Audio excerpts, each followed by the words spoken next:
तो जनाब हालात कुछ ऐसे हैं कि हालात सही नहीं है। पाकिस्तानी टीम का क्या बनेगा कि जिस टीम का कोच इतने बड़े टूर से पहले कह दे कि मैं अवेलेबल नहीं। जेसन गिलेस्पी साहब वो अवेलेबल क्यों नहीं है?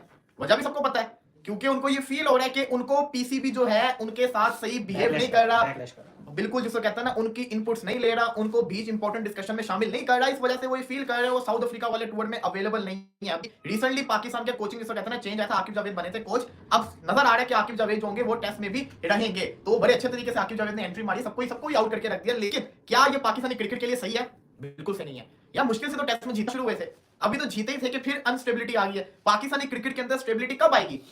किस दिन आएगी पाकिस्तानी क्रिकेट टीम के अंदर स्टेबिलिटी? नजर ही नहीं आ रही है। हर एक महीने कोई नया चेंज आता है, एक से बढ़कर एक चेंज पाकिस्तानी टीम के अंदर हो रहे हैं, समझ से बाहर है। और अब एक और आपको लेटेस्ट मिल गया हुआ है, और अभी तो कल पाकिस्तान और दूसरी एक रिपोर्ट सामने आ रही है, पता नहीं कहां तक ठीक है। जेसन गिलेस्पी का सुनने में आ रहा है वो रिजाइन दे रहा है या साउथ अफ्रीका टीम के साथ नहीं जा रहा, क्या वजूहत चल रही हैं। आपको याद होगा मैंने ट्वीट की थी, अगर ऐसा हो गया तो मैं ट्वीट कर भी दूंगा, वो शेयर करूंगा।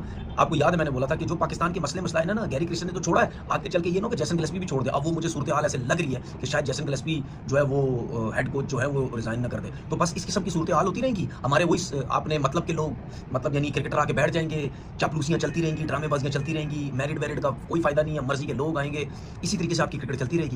T20 में 7वें नंबर पे है, और फॉर्मेट में जो आपका हाल चेक कर लो क्या है, टेस्ट क्रिकेट का आपका हाल क्या है। तो हमारी क्रिकेट जो हालात चल रहे हैं ना, वो क्रिकेटर्स नहीं, ये बोर्ड में जो लोग आके बैठ जाते हैं ना, इनकी वजह से हमारी क्रिकेट बर्बाद होती है। अपना बहुत बहुत टीम के लिए जो 2 टेस्ट मैचेस हैं जनूबी अफ्रीका खेलने के लिए जाना था उन्होंने 13 दिसंबर को, वो अब नहीं जा रहे। और गोरों की एक आदत है कि अगर आप उनको तंग करो तो उन्हें समझ आ जाती है, और वो हमारी तरह लिचड़ नहीं होते। और वो जो हम देसी करते हैं ना कि नहीं मेरा तो इतना वायदा, मैं इतने पैसे लूंगा, वो बेचारे अपनी रिजाइन लिखते हैं और रिजाइन के अंदर वो यही कहते हैं कि हमें कोई फैमिली का इशू था, हमें कोई जाती मसरूफियात थी और हम जा रहे हैं। जेसन गिलेस्पी के मामले से लेके अब थोड़ा सा पीछे जाएं, मौजूदा क्रिकेट बोर्ड की एडमिनिस्ट्रेशन बार बार ऐसी चीजें कर रही है जिससे इंटरनेशनली जो एक्सपर्ट्स हैं या इंटरनेशनली जो प्लेयर्स हैं या इंटरनेशनल क्रिकेट के सेंस में जो लोग इसकी ऑफिशियल्स होते हैं या टेक्निकलिटीज देखते हैं, उनमें पाकिस्तान क्रिकेट बोर्ड का कोई अच्छा इमेज नहीं जा रहा। और अगर आपको किसी को कोच रखना है, नहीं रखना, तो फिर आपको एक फैसला करना चाहिए। ये ऐसा क्यों हो रहा है? क्यों हो रहा है जेसन गिलेस्पी के मामले में, या इससे पहले गैरी क्रिस्टियन के मामले में, या पहले उससे मिकी आर्टर के मामले में, ये ऐसा क्यों हो रहा है? थोड़ा सा मैं आपको बताऊं, जब मौजूदा चेयरमैन पीसीबी मोहसिन नकवी साहब आए तो उन्होंने बड़ा ही ऐड दिया। पहले तो ये लग रहा था कि शायद किसी पाकिस्तानी को रखेंगे, लेकिन उन्होंने कहा नहीं जी नहीं, पाकिस्तानी तो जो है वो सिफारिश और ब्ला ब्ला ब्ला ब्ला ब्ला करते हैं।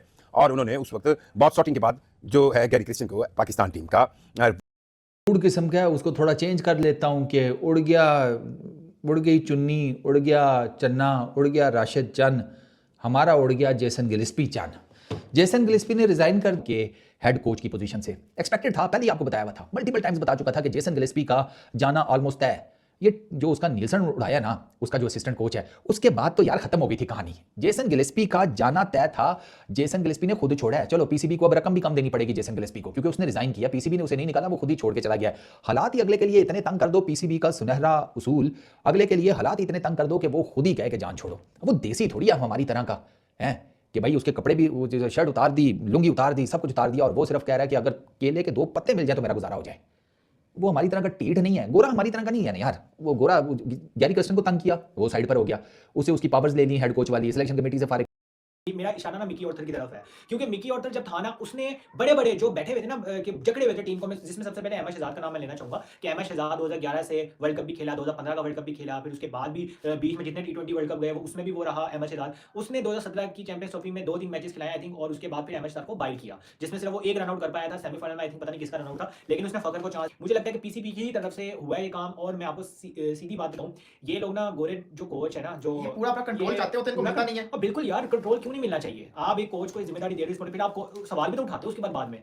तो मुझे लगता है कि ये जो नो डाउट आकिब जावेद का बहुत एक्सपीरियंस है, बॉलर बहुत अच्छा रहा अपनी टीम में। अब मुझे लगता है कि पाकिस्तानी टीम को ना कोई अब जो फॉरनर कोच नहीं लगाएंगे। ये अब यही से ना कहते थे बाबर रिजवान को तो ओपनिंग करनी नहीं चाहिए, फिर तो बड़ा बोलते थे बिल्कुल 150 का टारगेट तो बाबर रिजवान ओपनर है, लेकिन इससे ज्यादा वाले में ना आए। और अभी वो वाइट बॉल के हाँ कोच तो थे, वही वाइट बॉल के कोच हैं। बिल्कुल। तो रही बात कि देखो पाकिस्तानियों, हम तो तुम्हारा केस लड़ रहे हैं, लेकिन जहां चैंपियंस ट्रॉफी से पर्दा उठाएं और पीछे उस पाकिस्तान क्रिकेट बोर्ड के हेडक्वार्टर्स में जहां क्रिकेट अफेयर्स चलते हैं, वहां पॉलिटिक्स का बाजार इस शदीद किस्म का गर्म काबिल लोग बन रहे हैं, बनते जा रहे हैं, और वो सिलसिला रुक नहीं रहा और ना रुकने का नाम ले रहा है। और इस वक्त की ताजा खबर, टिम नीलसन जो कि एक सक्सेसफुल ऑस्ट्रेलियन कोच, जो कि जॉन बुकनन 2007 में, नीलसन, ये 2 ऐसी इस वक्त सेंट्रल फिगर्स हैं जो कि इस पूरी अभी की करंट अपडेट जो पाकिस्तान क्रिकेट बोर्ड से निकल कर आ रही है उसके सेंट्रल फिगर है। अब कहानी कुछ इस तरह की है कि टिम नीलसन, उनका थोड़ा सा प्रोफाइल और बैकग्राउंड मैंने आप लोगों को गो थ्रू कराया। एक काबिल आदमी था, क्योंकि आज से चंद महीने पहले मोहसिन नकवी लिया है कि गैरी कर्स्टन और जेसन गिलेस्पी अब हम गोरों के साथ जाएंगे और ये करेंगे, फला करेंगे, क्रिकेट हमारी अच्छी हो जाएगी। की वजह 2 बॉलर्स थे, नुमान और साजिद।